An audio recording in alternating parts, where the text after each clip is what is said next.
Miss Sicotte is an English teacher who's now entering her 11th year of teaching here at FHS. With her love for literature and writing, she has influenced and guided many students through their English studies and is an essential member of the English department. So I grew up in upstate New York, just outside of Albany. I'm the youngest of 6 kids, so it was kind of a crazy house. I was, sort of your typical student government, key club, and I did dance. I went to Siena College in upstate New York, and then I went to Boston University for grad school. So I always knew that I loved literature and I loved writing, but I didn't really know what I was going to do with that. So I didn't know I wanted to be a teacher. In fact, someone else kind of told me. That was my professor in college. She said, "I need to see you in my office hours." And I went and she said, "I'd like to be your advisor and I would like you to start in ed classes." And I was very taken aback. And she said, "I think it would be a disservice if you did anything else." Well, I started in the ed classes.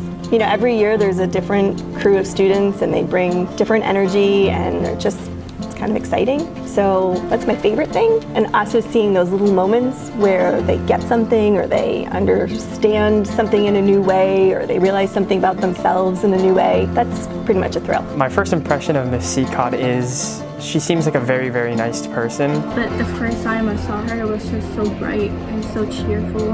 When I first saw Miss Sicotte, I really thought she was like a sweetheart. She was very mom-like, and she was just very nice and everything. I had a really good impression of her. I'm always a little surprised when a student says to me, "I was so scared of you until like December." I would hope it's that I'm approachable and kind, respectful, but I guess I'm scary. I'm not scary.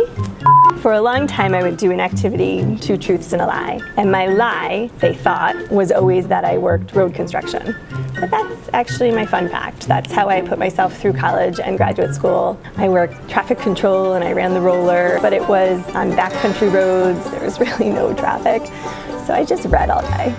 So I would say it's kind of hard for me to have hobbies. Like I dream about having hobbies. I mostly just try to run and, I have 3 kids, so I spend a lot of time with my kids and we like to go camping and hiking and kayaking, and that's pretty much my bliss. One of the things that I really try to stress is that there's no real formula for writing. The sooner that you're willing to take some chances and find your voice, I think you realize that you really do have a lot to say. I think it's just really exciting when a student gets excited about writing.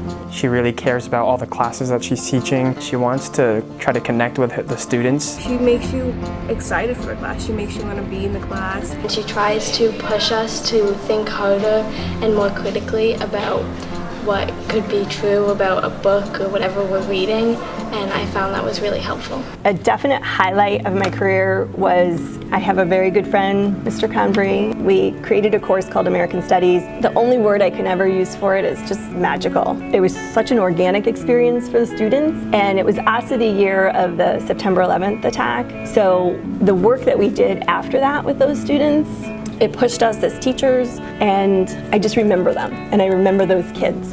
In the words of Albert Einstein, it is the supreme art of the teacher to awaken joy in creative expression and knowledge, which is exactly what Miss Sicotte is doing.